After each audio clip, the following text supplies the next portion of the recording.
দুর্গাপুজোর আর বাকি মাত্র 22 দিন। বাঙালির এই শ্রেষ্ঠ উৎসব কি বৃষ্টিবিঘ্ন হতে চলেছে? বর্ষা কি বিদায় বেলায় নিম্নচাপকে সঙ্গী করে ঝড়ো ব্যাটিং করবে? এখনো এই সমস্ত প্রশ্নের উত্তর দেয়নি আবহাওয়া দপ্তর।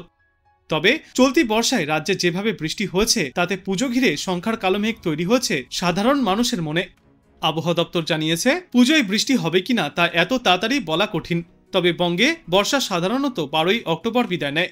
সেই হিসাব ধরলে বৃষ্টির সম্ভাবনা থেকেই যাচ্ছে এই পুজোর সময়ে। শুধু এই পরিসংখ্যানের ভিত্তি করে বৃষ্টির বিষয়ে নিশ্চিত হওয়াও সম্ভব নয়। এমতো অবস্থায় হিসেব নিকেশ দূরে সরিয়ে আগামী 5 দিনে বঙ্গে বৃষ্টির প্রগতি নিয়ে গুরুত্বপূর্ণ আপডেট দিয়েছে আবহাওয়া দপ্তর। বঙ্গোপসাগরে ঘনীভূত শক্তিশালী নিম্নচাপ ছত্তিশগড় থেকে মধ্যপ্রদেশের দিকে অগ্রসর হতে থাকায় বাংলার সঙ্গে তার দূরত্ব বাড়ছে। আগামী 24 ঘন্টায় নিম্নচাপটি পূর্ব মধ্যপ্রদেশের ওপরে অবস্থান করবে। তবে মৌসুমী অক্ষরেখা সক্রিয় এবং তার অবস্থান বাংলার কাছে। ওড়িশার চাঁদবালি হয়ে মৌসুমী অক্ষরেখাটি উত্তর পশ্চিম বঙ্গোপসাগর পর্যন্ত বিস্তৃত। আরও একটি অক্ষরেখা আরব সাগর হয়ে উত্তর পশ্চিম বঙ্গোপসাগর পর্যন্ত বিস্তৃত। তবে নিম্নচাপ ও ঘূর্ণাবর্তকেও অতিক্রম করছে অক্ষরেখাটি। আপাতত ভারী বৃষ্টির সম্ভাবনা নেই দক্ষিণবঙ্গে। বৃষ্টি কমায় তাপমাত্রা 3 থেকে 4 ডিগ্রি সেলসিয়াস পর্যন্ত বৃদ্ধি পাবে। আর্দ্রতাজনিত গরম ও অস্বস্তিও থাকবে। ভাদ্র মাসের ভ্যাপসা গরমের অনুভূতি এবার বোঝা যেতে পারে। অবশ্য আগামী সপ্তাহের শুরুর দিকে ফের একবার বজ্রবিদ্যুৎ সহ ভারী বৃষ্টির সম্ভাবনা রয়েছে দক্ষিণবঙ্গের কয়েকটি জেলায়। তারপর মঙ্গলবার থেকে বৃষ্টির পরিমাণ কমতে শুরু করবে। কিন্তু তার আগে আজ এবং আগামী কয়েকদিনে বজ্রবিদ্যুৎ সহ বৃষ্টির সম্ভাবনা একটু বেশি থাকবে হাওড়া, দক্ষিণ 24 পরগনা, পূর্ব ও পশ্চিম মেদিনীপুর, বীরভূম এবং মুর্শিদাবাদে। এর সঙ্গে উপকূলবর্তী এলাকাগুলিতে 30 থেকে 40 কিলোমিটার গতিতে দমকা ঝোড়ো বাতাসও বইতে পারে।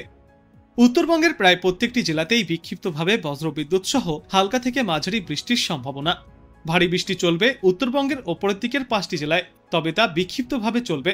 আর এই বৃষ্টির সঙ্গে উত্তরবঙ্গেও 30 থেকে 40 কিলোমিটার গতিতে দমকা ঝোড়ো বাতাস বইবে। আজ আলিপুরদুয়ার জেলায় রয়েছে সবথেকে বেশি ভারী বৃষ্টির সম্ভাবনা। পাশাপাশি বিক্ষিপ্তভাবে বৃষ্টি চলবে দার্জিলিং, কালিম্পং, জলপাইগুড়ি, কোচবিহার এবং উত্তর দিনাজপুর জেলায়। এরপর আগামীকাল থেকে বুধবার পর্যন্ত বিক্ষিপ্তভাবে ভারী বৃষ্টিপাত জারি থাকবে উত্তরবঙ্গের সর্বত্রই। এদিকে আজ কলকাতা এবং পার্শ্ববর্তী এলাকাগুলিতে সারাদিনে মোটের ওপর পরিষ্কার রোদ ঝলমলে আকাশের দেখা পাওয়া যাবে। মাঝে মধ্যে ঘন কালো মেঘের দেখাও পাওয়া যেতে পারে। দিনের সর্বোচ্চ তাপমাত্রা থাকবে আজ 34 ডিগ্রি সেলসিয়াসের আশেপাশে এবং সর্বনিম্ন তাপমাত্রা থাকবে আজ 27 ডিগ্রি সেলসিয়াসে। বাতাসে আপেক্ষিক আর্দ্রতার সর্বাধিক পরিমাণ থাকবে 97% এবং সর্বনিম্ন পরিমাণ থাকবে 80%। পুজোয় আর মাত্র 22 দিন বাকি, কিন্তু এর মাঝেই বৃষ্টি এক প্রকার অস্বস্তি বাড়িয়ে তুলছে গোটা বাংলায়। বৃষ্টি যেন থামার নামই নিচ্ছে না দক্ষিণবঙ্গে। এরই মধ্যে আবহাওয়া দপ্তর থেকে এসেছে নতুন তথ্য। বিশেষজ্ঞরা জানিয়েছেন, দক্ষিণবঙ্গের আবহাওয়ায় দেখা দিতে পারে নতুন পরিবর্তন। বঙ্গোপসাগরে তৈরি হওয়া নিম্নচাপ এখন ছত্তিশগড় থেকে মধ্যপ্রদেশের দিকে অবস্থান করছে। কয়েক ঘন্টার মধ্যেই তা পূর্ব মধ্যপ্রদেশে স্থায়ী হবে বলে জানিয়েছে আবহাওয়া দপ্তর। অন্যদিকে মৌসুমী অক্ষরেখা বাংলার কাছাকাছি চলে এসছে। ওড়িশার চাঁদবালি হয়ে তা উত্তর পশ্চিম বঙ্গোপসাগরের দিকে বিস্তৃত।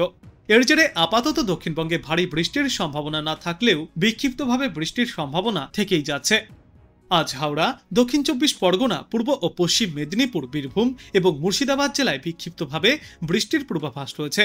সঙ্গে ঘন্টায় সর্বোচ্চ 30 থেকে 40 কিলোমিটার গতিতে ঝড়ো হাওয়াও বয়ে যাবে। পাশাপাশি বাঁকুড়া, ঝাড়গ্রাম এবং পশ্চিম বর্ধমানেও হালকা থেকে মাঝারি বৃষ্টিপাতের সম্ভাবনা রয়েছে। কলকাতাতেও বিক্ষিপ্ত বৃষ্টিপাত হতে পারে। উত্তরবঙ্গে আজ বৃষ্টির দাপট কিছুটা কম থাকলেও আগামীকাল থেকে এই দাপট আরও কিছুটা বাড়তে চলেছে। দক্ষিণবঙ্গে আজ সর্বোচ্চ তাপমাত্রা থাকবে 32 ডিগ্রি সেলসিয়াসে, সর্বনিম্ন তাপমাত্রা থাকবে 27 ডিগ্রি সেলসিয়াসে। এর জেরেই গরম ও অস্বস্তির পরিমাণ আজ থেকে আরও বাড়বে।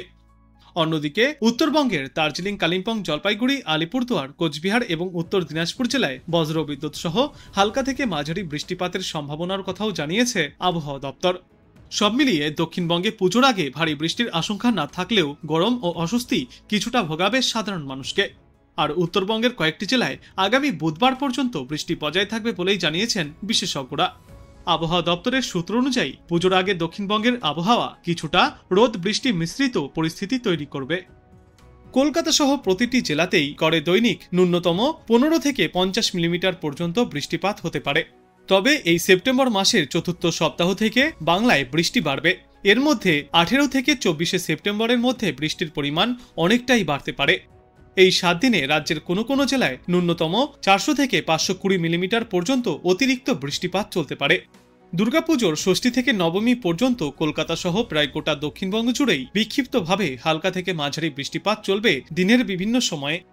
যেহেতু অক্টোবরের দ্বিতীয় সপ্তাহের আগে মৌসুমী বায়ু বিদায় নিচ্ছে না, অতএব পুজোয় বৃষ্টি হতে পারে বলেই মনে করছেন আবহাওয়াবিদরা। পুজোর কোন কোন দিন কোন কোন জেলায় কতটা বৃষ্টি হবে তা সেপ্টেম্বরের 18 থেকে 20 তারিখের মধ্যে বিস্তারিতভাবে জানা যাবে আবহাওয়া দপ্তর থেকে।